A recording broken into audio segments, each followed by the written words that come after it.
Salam jumpa Bapak Ibu Saudara-saudari yang dikasihi Tuhan. Kita penuh dengan kasih dan rahmat Tuhan hingga saat ini.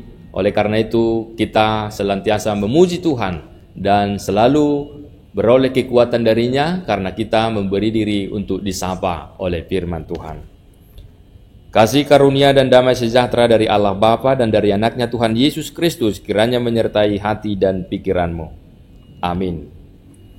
Firman Tuhan menyapa kita dari Injil Yohanes 14 ayat 14.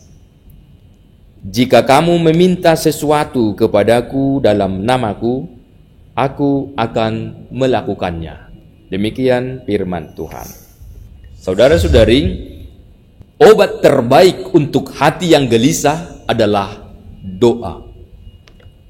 Hilangnya damai, sejahtera, dan derita menjelang itu karena kita tidak datang berdoa kepada Allah.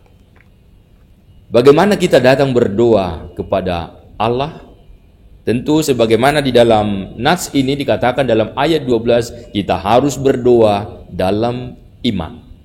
Kemudian berdoa dalam nama Yesus. Itulah nas kita hari ini.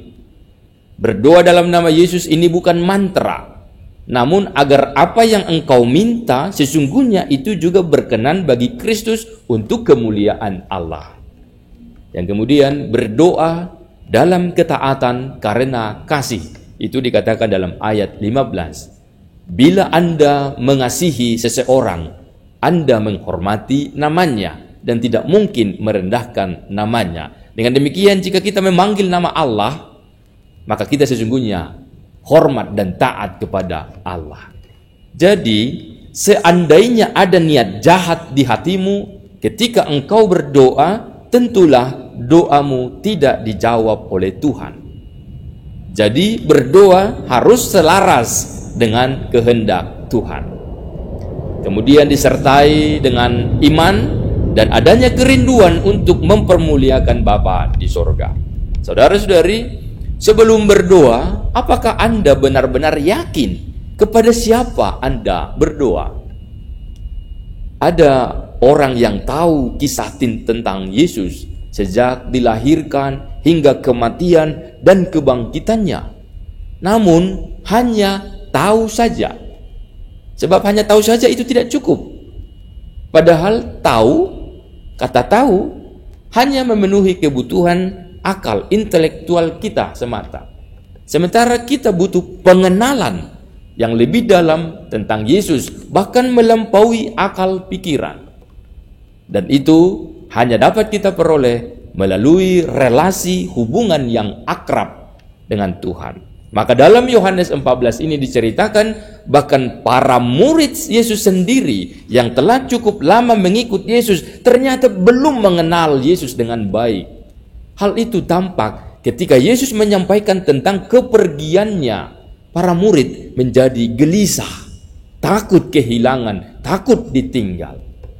Nas ini menegaskan kepada kita kembali bahwa melihat Yesus adalah sama dengan melihat Allah Bapa. Itu menunjukkan kesatuan Bapa dengan Anak. Sebagaimana dikatakan Yesus, aku di dalam Bapa dan Bapa di dalam aku. Jadi kesatuan Yesus dengan Bapa adalah kesatuan kehendak, kesatuan di dalam tindakan, satu di dalam karya. Pekerjaan yang dilakukan oleh Yesus merupakan pekerjaan Bapa pula. Maka kalau kita ingin mengenal Bapa, kita harus mengenal Yesus. Dengan demikian apapun yang kamu minta dalam nama Yesus akan dilakukannya sebab Dia sama dengan Bapa. Amin. Terpujilah Allah Bapa, Anak dan Roh Kudus yang selalu menyertai kami, membuat kami semakin mengenal karya-Mu di dalam kehidupan kami sehari-hari.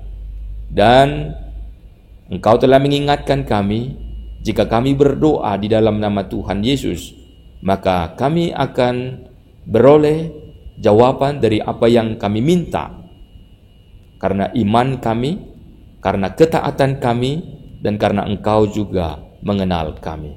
Maka biarlah setiap kerinduan umat Tuhan Engkau dengarkan ya Allah, ketika mereka berdoa, ketika mereka memohon, dan Engkau tahu apa yang terbaik bagi setiap umat-Mu, maka dengarkanlah, berilah setiap kerinduannya pada waktunya. Dan Tuhan akan dipermuliakan. Tuhan akan menjadi kerinduan kami sepanjang hidup. Oleh karena itu hari ini dalam berbagai tugas pelayanan dan aktivitas kami, biarlah kami selalu menyerahkan kehidupan kami hanya kepada Tuhan, dan Engkaulah yang turut campur tangan di dalamnya, sehingga setiap apa yang kami kerjakan itu menghasilkan buah yang baik, yang berguna bagi kami, dan tentunya kemuliaan bagi nama Tuhan. Dengarlah doa kami karena Kristus Yesus. Amin. Anugerah Tuhan kita Yesus Kristus dan kasih setia Allah Bapa dan persekutuan Roh Kudus menyertai-mu sekalian. Amin. Selamat beraktivitas Bapak Ibu Saudara-saudari. Tuhan Yesus memberkati kita. Shalom.